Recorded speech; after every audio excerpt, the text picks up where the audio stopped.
Philippe, vous allez nous parler, nous dire s'il est possible d'évoluer vers une psychiatrie numérique. Je tiens d'abord à mon tour à remercier l'ensemble des organisateurs, les amis de la Fédération des cliniques privées de la région qui, année après année, et tout au cours de l'année d'ailleurs, travaillent de façon opiniâtre à réaliser ce congrès qui est toujours splendide. Donc encore une fois, merci à eux de nous permettre à Montpellier d'avoir ce type de... Pourquoi ça passe tout seul ? De réunion de qualité. Et je suis enfin heureux de connaître le célèbre père de ma chef de clinique brillante.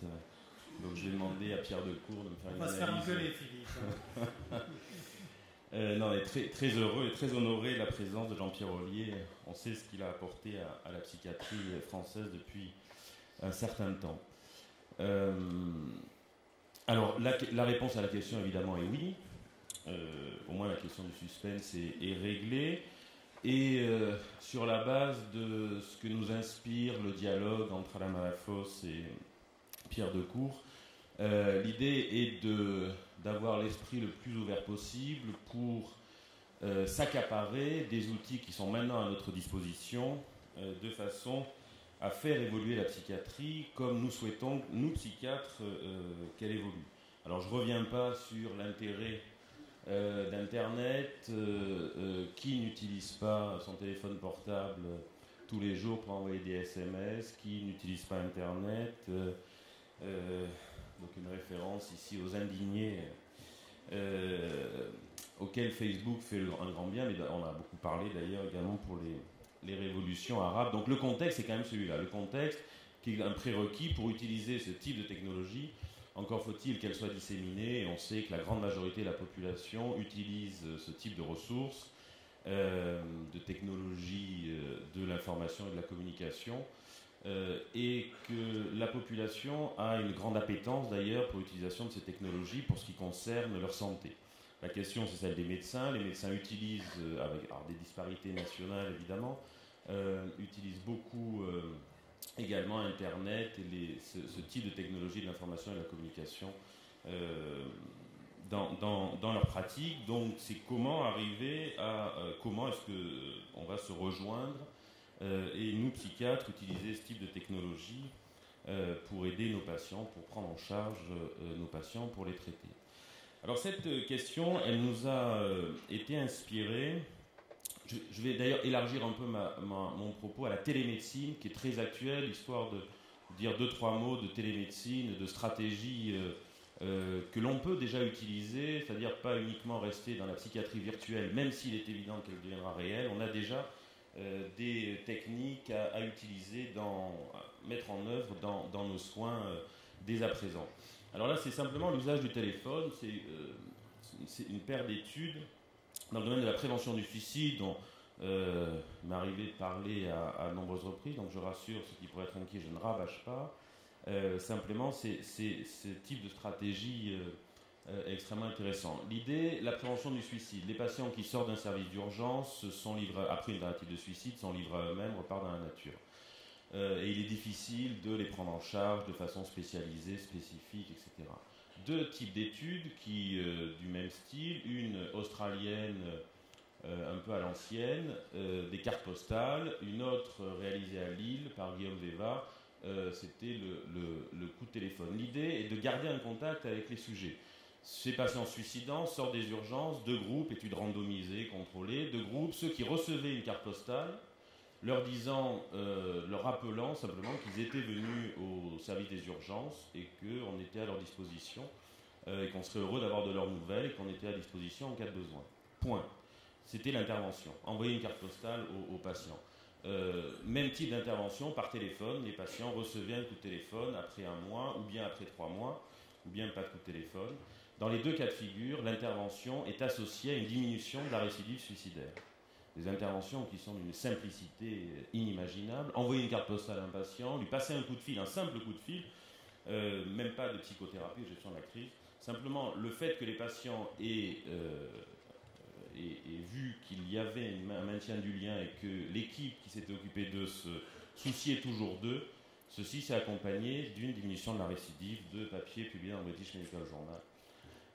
Donc la question c'est celle-là, c'est comment des interventions extrêmement simples, mises à disposition par les outils qu'on utilise de télécommunication, qu'on utilise tous les jours, parfois de façon excessive, peuvent nous aider dans les soins.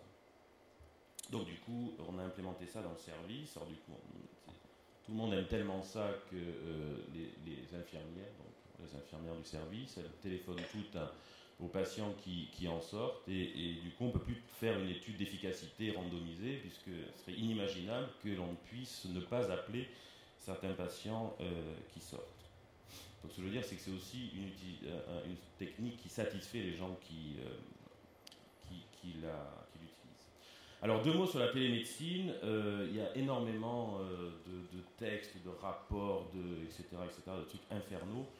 Juste un abstract, un digest du décret de midi, donc pour dire que la télémédecine c'est un truc qui existe pour nous, il n'y a plus qu'à.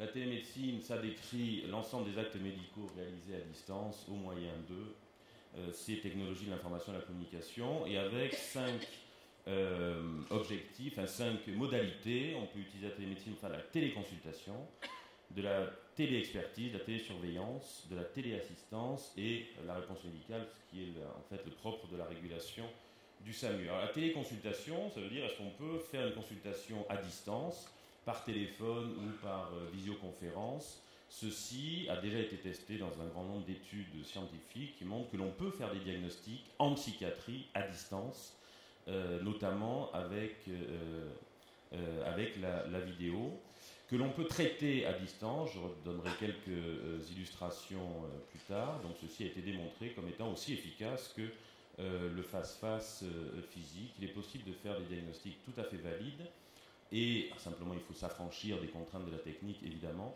et qu'il est possible de traiter les patients comme avec la même efficacité que ce qui est fait en face-à-face, voire pour certaines études en pédopsychiatrie plus efficacement qu'avec un contact physique.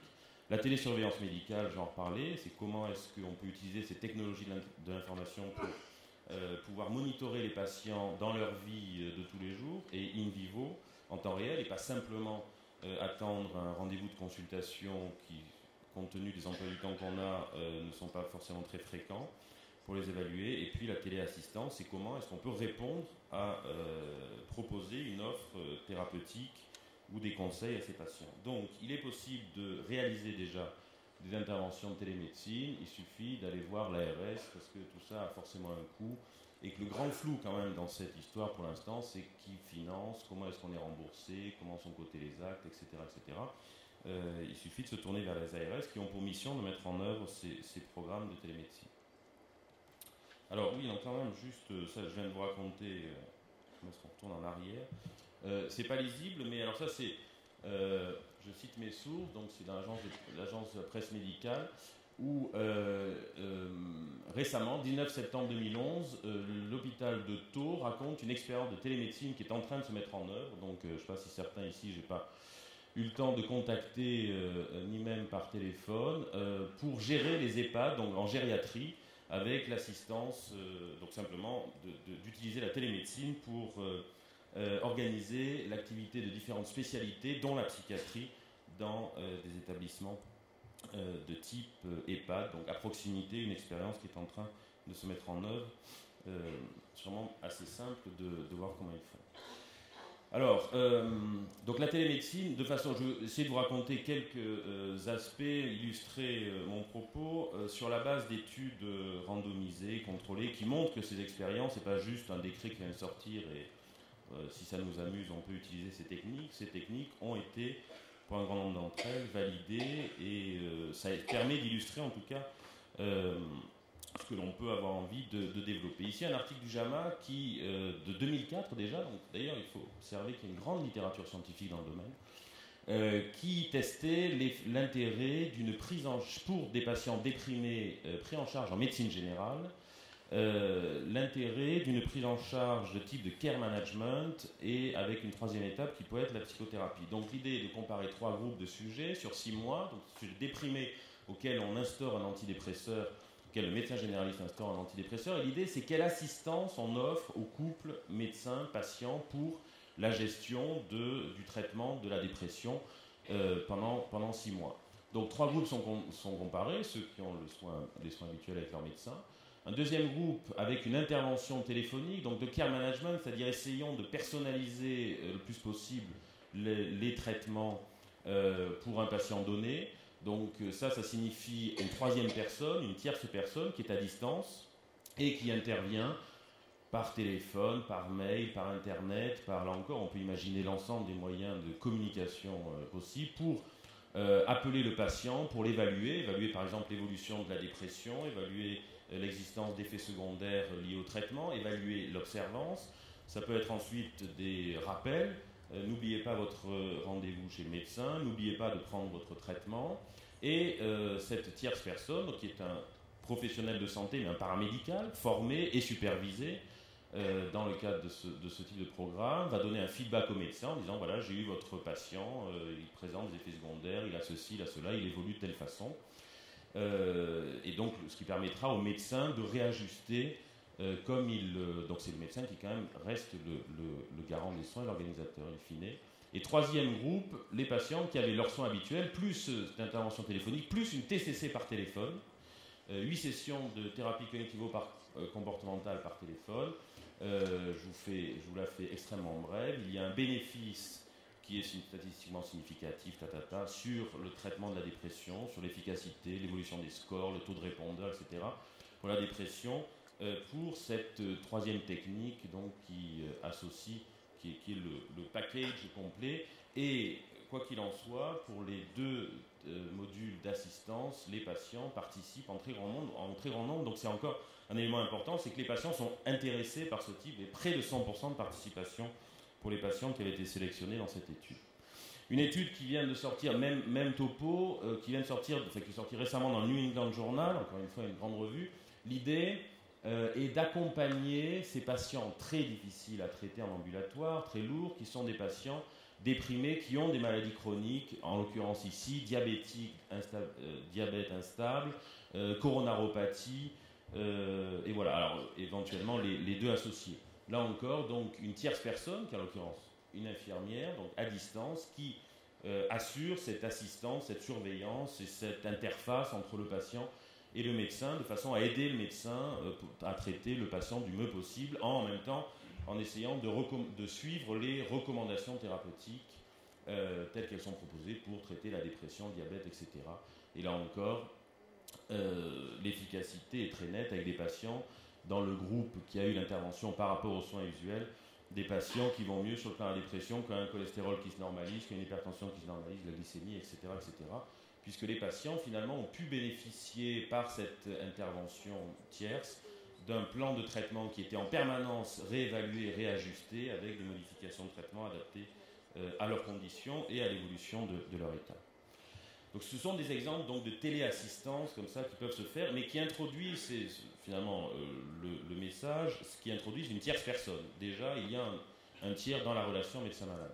Alors des interventions qui sont là encore extrêmement simples, un peu comme mon coup de fil tout à l'heure, qui visent à utiliser le téléphone ou maintenant les téléphones portables, donc via les textos, pour plusieurs choses. Il y a plusieurs hôpitaux, notamment en France, ont mis en place un système de reminder. N'oubliez pas que vous avez un rendez-vous de consultation tel jour, à tel endroit, avec tel médecin. Parce qu'on sait que c'est extrêmement agaçant pour les médecins que les patients leur posent des lapins.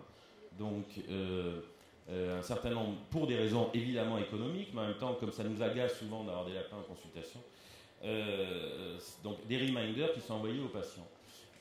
Une expérience, type d'utilisation, ça se fait en ce moment également en France, à Marseille, dans le domaine de la cardiologie. Les patients reçoivent des textos, alors qu'évidemment, il faut être imaginatif, qu'ils ne reçoivent pas tout le temps le même texto, etc. Pour des reminders, avez-vous pensé à prendre votre traitement pour améliorer l'observance? Alors, pour en venir à une stratégie qui est plus simple, dans le domaine de la psychiatrie, c'est le coup de téléphone. Je reviens à ça de coup de téléphone, mais d'où l'intérêt d'utiliser les SMS, sont sûrement plus simples. Une grande étude qui vient d'être publiée, espagnole, près de 1000 patients schizophrènes stabilisés en ambulatoire, dans toute l'Espagne, qui recevaient quelques coups de téléphone un appel mensuel par une infirmière spécialisée pendant 4 mois.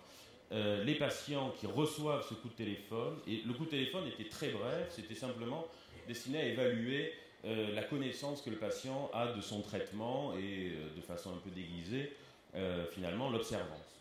Et puis en passage, on pouvait l'aider à ne pas oublier, donc mais quand même des coups de fil très brefs, centrés simplement sur le traitement.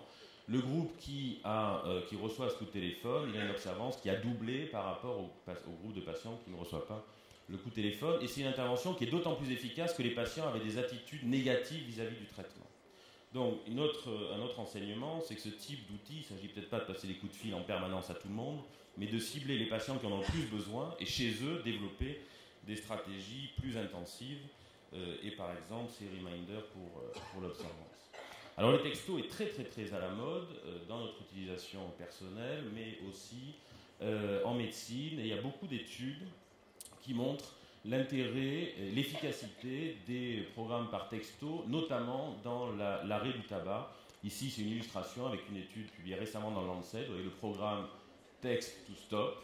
Donc les sujets reçoivent des SMS à intervalles réguliers de différentes natures, des messages de motivation qui les préparent à l'arrêt du tabac. Puis le jour où ils ont arrêté, on les félicite d'avoir arrêté le jour prévu, qui avait été envisagé avec leur médecin. On les aide on leur délivre par SMS des techniques de changement du comportement, toujours le plus difficile. Et on peut leur envoyer également, ça peut marcher de façon réciproque, lorsque le patient envoie au système certains mots-clés comme rechute ou comme forte envie de fumer, alors c'est craving en anglais, donc je ne sais pas comment il faudrait le traduire en français, juste un mot, il reçoit un message automatique pour l'aider face à cette difficulté. Et pour encore une fois augmenter la motivation et l'aider à maintenir le changement et de la même façon donc essayer de personnaliser surtout pour les sujets qui ont des préoccupations vis-à-vis du poids pour l'arrêt du tabac. Et là encore, études publiées dans Lancet donc, qui montrent que les taux d'abstinence sont doublés pour ceux qui participent à ce programme par texto. Une autre utilisation des SMS, c'est l'auto-évaluation. Alors c'est intéressant ce que montrait Pierre-Michel Lorca, l'utilisation proposée peut-être par le DSM-5 d'outils d'évaluation très simples, de petites échelles, mais qui sont très simples et qui peuvent être utilisés in vivo par les patients eux-mêmes, qui peut leur permettre de s'auto-évaluer. Et simplement, encore une fois, pour une illustration dans un autre champ, ici il s'agit de traiter des patientes souffrant de boulimie. Les patientes le soir, c'est encore une fois une illustration, il n'y a plus qu'à être imaginatif et à créer des systèmes. Les patientes envoyaient tous les jours, tous les soirs, une évaluation du nombre de crises, du nombre de vomissements, de l'importance du désir de frénésie. Et en même temps, elles recevaient en retour, dans les 24 heures, des messages, toujours par SMS, les aidant à trouver des stratégies alternatives en cas de craving, en cas de nouvelles crises, en fonction de l'évolution du nombre de crises, puis tout ça est géré par le système. Évidemment, ça permet quand même de réaliser, ça a beaucoup d'intérêt, ça permet d'avoir un contact quotidien avec les patients, ça permet d'avoir des évaluations qui sont réelles, puisqu'on sait que même si on utilise des auto-évaluations type papier-crayon, les patients vont amener les évaluations une semaine après le thérapeute, en réalité elles les auront faites la veille au soir avant de voir le docteur pour toute la semaine. Et c'est souvent comme ça que ça se passe. Donc, certains ont un intérêt pour l'évaluation et sa réalité. En même temps, un intérêt, c'est l'intérêt du téléphone, qu'on peut s'évaluer ou recevoir ses conseils, recevoir cette motivation, où qu'on soit et quoi qu'on fasse, puisque j'ai peur qu'en ce moment même, certains utilisent les technologies de l'information et de la communication pour suivre le dernier quart d'heure d'un match de Coupe du Monde. Donc, je suis totalement détaché puisque Montpellier a gagné hier à Bayonne, c'était ça l'essentiel. Alors le monitoring, ça peut être par SMS, mais ça peut être par web, par ordinateur et éventuellement à distance, par web, et ça c'est certainement un intérêt important, encore une fois, de cette auto-évaluation des patients. Encore faut-il avoir des outils très simples et valides qui nous permettent de mesurer quelque chose, et toutes les études en conditions naturelles qui sont réalisées actuellement nous disent qu'il y a intérêt à regarder, à prêter une attention importante à l'auto-évaluation en complément, pas à la place, mais en complément des hétéroévaluations qui sont faites par les psychiatres. Et donc simplement, encore une fois, une étude qui a testé la faisabilité, l'intérêt, la satisfaction des utilisateurs avec des systèmes qui permet, donc le patient s'auto-évalue sur des échelles alors, qui restent à déterminer. Là ici l'exemple d'une échelle, alors c'est en rapport avec l'anxiété et la dépression, donc des scores sur l'outil déterminé de problèmes somatiques, dépression, d'anxiété, de phobie, etc. Et puis l'intérêt, c'est ensuite il faut que ça soit utilisable par le clinicien. Donc un exemple ici qui à mon avis peut être amélioré, mais enfin c'est le sens du truc qui compte. L'idée c'est d'avoir pas des scores ou des trucs infernaux dont on n'aura rien à faire, parce que ça sera compliqué pour les utiliser, mais avoir des représentations graphiques. Donc ici les auteurs proposent des représentations graphiques. Bon, chacun ses goûts, alors qui peuvent permettre, par exemple, de coter le patient par rapport à la population des patients de même nature, par rapport à la population générale. Et par exemple, si sur toutes les dimensions, le patient est beaucoup plus haut que la population générale, on peut aussi évaluer l'évolution pour le patient, comme ça, au gré du temps, et avoir une idée de l'évolution des scores de dépression, d'anxiété, ou que sais-je, de ce que l'on cherche à évaluer. Donc c'est une étude hollandaise, ce que je précise, non pas en préambule au primaire de demain, un autre match, c'est simplement que les cliniciens hollandais avaient des réserves dans l'utilisation de ce type de système. On est très résistants, encore plus en psychiatrie, et comme souvent, après quelques réserves, les cliniciens ayant utilisé le système ont trouvé un grand nombre de bénéfices pour une éventuelle aide à la pratique. Alors je pourrais parler très très longtemps, donc j'essaie d'accélérer un coup, juste pour dire les SMS, bon c'est bien, le téléphone, les SMS, Internet, évidemment maintenant on a tous des iPhones, où on rêve tous d'avoir un iPhone. C'est pas juste pour rendre hommage à Steve Jobs, c'est que ça permet d'intégrer tout ça à la fois. Et on se rend compte que les patients sont prêts à utiliser les smartphones de façon générale, y compris les mails pour des questions relatives à leur santé. Alors, qu'est-ce que ça vaut que valent les applications qu'on peut avoir sur des smartphones qui intègrent un peu tout, finalement, comme guide de traitement à distance? D'abord, en premier préambule, je vous parlais d'intervention par téléphone portable pour le tabac. Il y a une revue Cochrane, vous voyez, c'est un truc sérieux, c'est pas juste je vous raconte des histoires comme ça. Après l'étude dans Lancet, il y a une revue Cochrane, une méta-analyse qui nous dit qu'effectivement, les interventions par téléphone portable pour arrêter de fumer, ça marche. Alors, ça reste quand même l'abstinence au tabac, hein, donc on n'atteint pas des taux miraculeux de 100%, mais enfin, ça marche. Alors après, que valent les applications? Vous voyez par exemple ici un type d'application qui est une application calendaire. Hein. On rappelle au sujet qu'il a arrêté de fumer à telle date, que ça fait 38 semaines, 4 jours, 19 heures, etc. qu'il a arrêté de fumer, qu'il a économisé 1282 $, et surtout qu'il a, plus important, qu'il a sauvé 5 semaines de sa vie en montrant un bénéfice pour son cœur.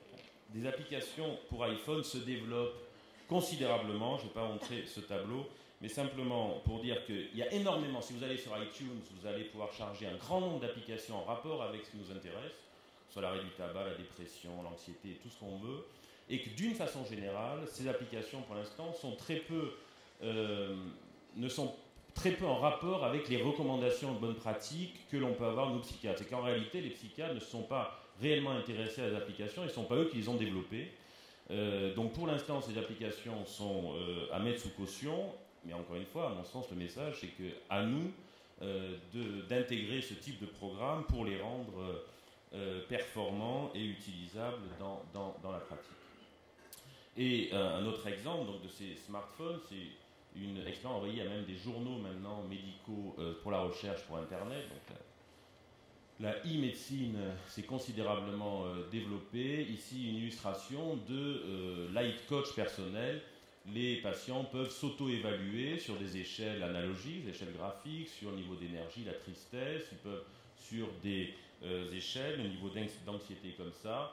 Et en même temps, on peut ajouter à cette auto-évaluation une intervention thérapeutique, une proposition d'intervention thérapeutique de relaxation ou bien pas de TCC pour le coup sur le portable, mais de conseils cognitifs que le patient peut réaliser en temps réel et surtout en fonction de l'état dans lequel il est au moment où il a rempli son évaluation. Donc je vous disais, les patients sont plutôt très preneurs de ce type de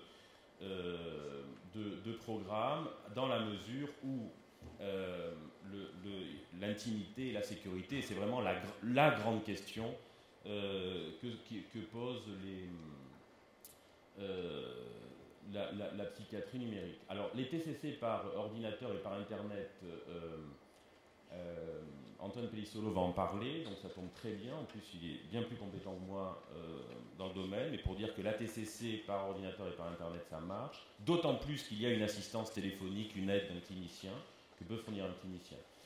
Internet, c'est aussi le e-learning, c'est-à-dire, devons-nous, est-ce que le prochain congrès de ce type doit être virtuel, ou bien est-ce qu'on aura encore le plaisir de se rencontrer l'an prochain ici au Quorum physiquement? C'est la question, et je pose la question de la psychiatrie numérique en ces termes. Beaucoup d'intérêt, et le e-learning montre que la FMC délivrée par Internet est aussi intéressante en termes de performance que la FMC classique physique. En même temps, il y a un avantage qui n'est pas sur Internet, c'est que là, on peut se rencontrer, se toucher, échanger, avec un contact qui n'est pas le même que le contact que l'on peut imaginer malgré tout sur Internet, sur des forums, etc.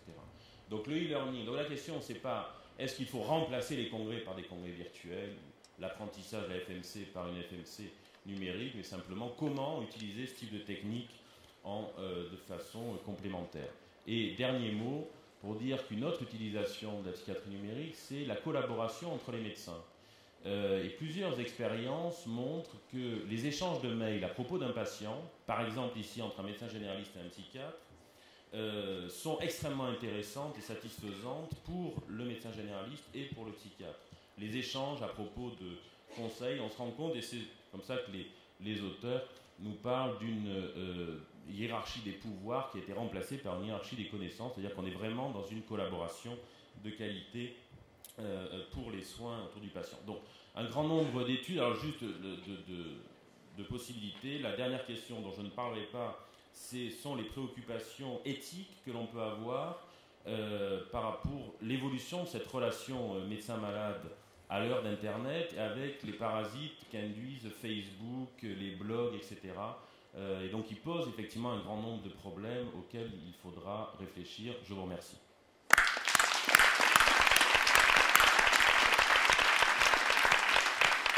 Merci à vous Philippe pour ce tour très stimulant, et donc je suppose qu'il y a d'ores et déjà des questions depuis la salle sur ces aspects. Oui, monsieur ?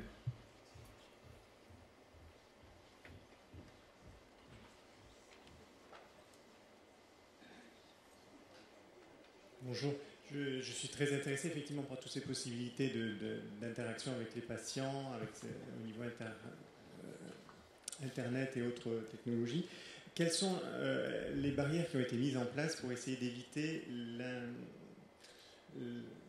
l'intervention de l'industrie pharmaceutique qui est très, très demandeuse il y a eu des lois qui ont été évitées pour elle voulait faire un accompagnement thérapeutique, demander l'autorisation d'intervenir directement chez les patients pour améliorer le suivi et l'observance.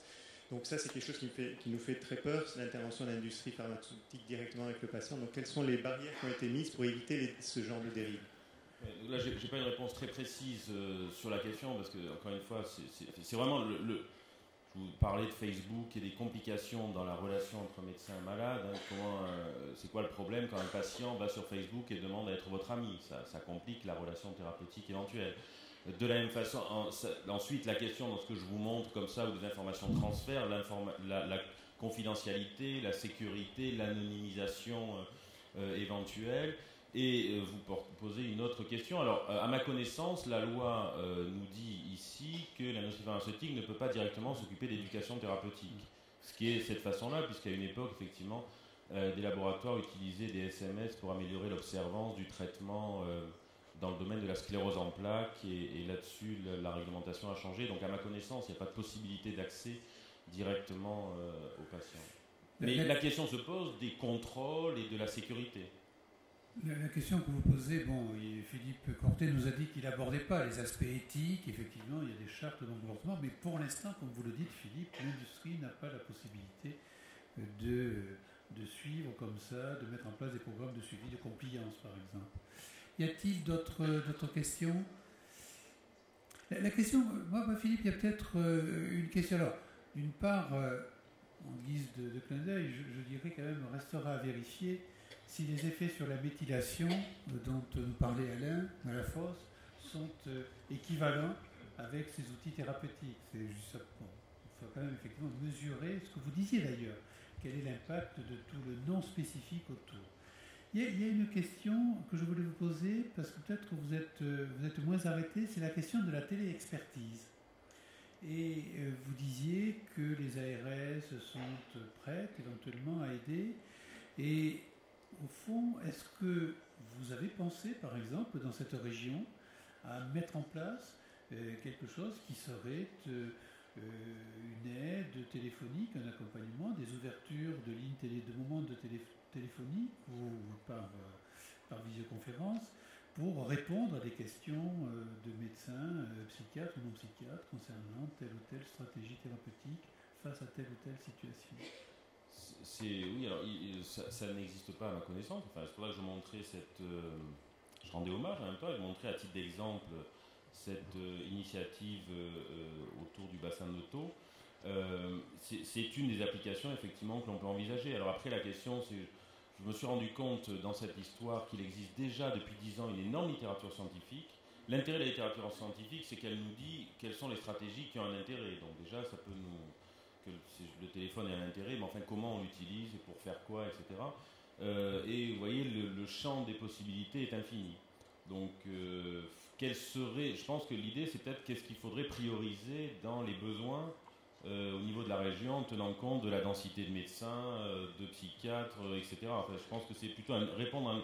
L'idée, c'est le message finalement que j'ai dans cette histoire. C'est, je parlais avant le topo avec un collègue qui me disait c'est la disparition des psychiatres. L'idée, c'est pas de la disparition des psychiatres, c'est simplement mettre à disposition des psychiatres des outils qui leur permettent d'améliorer les soins aux patients et de ne pas s'encombrer avec des trucs qu'ils n'aiment pas faire, en plus. Donc c'est sûrement un soulagement, et il me semble que l'iPhone, c'est sûrement... certains peuvent en être victimes, enfin c'est plus un bénéfice qu'un effet secondaire. Une dernière question, Philippe. Oui, au fond. C'est pour nous donner le score, Christian? Pendant que le micro se déplace, quand même, je crois que Alain Malafosse est encore là. Les Suisses ont une très grande avance en termes de téléexpertise. Et ça, c'est pas quelque chose qui donne facilement ou nécessairement lieu à publication. Parce qu'on va pas, c'est plus une organisation. Alors je vois qu'Alain acquiesce, mais moi j'avais été très très intéressé par la façon dont certains collègues suisses avaient mis en place ce type d'outils de travail entre professionnels et par exemple entre psychiatres et psychiatres, ou entre psychiatres et non psychiatres. Oui, au fond. Oui, Philippe, juste, la France a gagné 9 à 8. Hein, voilà. La question que je voulais te poser, c'est est-ce que, à ta connaissance, toi qui travailles en hôpital général, les psychiatres sont plus réticents que d'autres spécialités dans ces choses numériques, et si oui, est-ce que tu as quelques éléments de réflexion à ça? Donc le succès des technologies de l'information, comme prévu, le seul essai a été marqué par les Gallois. Donc exactement. Que les psychiatres sont... C'est juste comme score, hein, ça a dû être difficile. Hein. Très difficile. Ça n'a pas dû être rigolo. Hein. C'était un match fermé pour alors. Très fermé. On aurait peut-être dû mettre un numéro 10 montpelliérain à l'ouverture. Hein. Enfin, probablement. Les psychiatres ont plus de résistance, mais on peut le comprendre. Par exemple, il y a une littérature sur le sujet qui est celle de l'empathie. Comment est-ce qu'on évalue l'empathie à distance?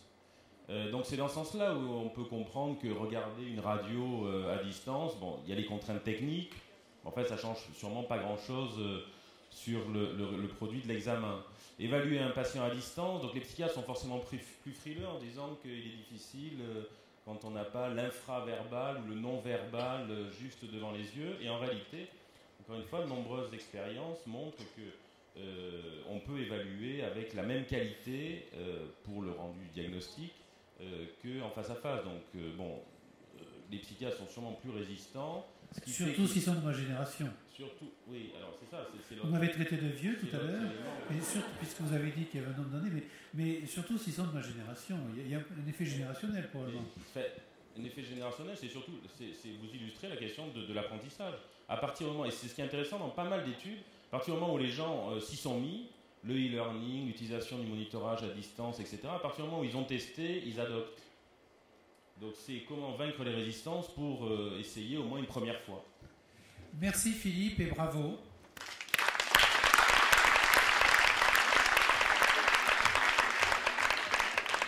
Et maintenant, nous avons un nouveau binôme, donc entre Nadine Bazin et Maurice Bensoussan. Alors Nadine Bazin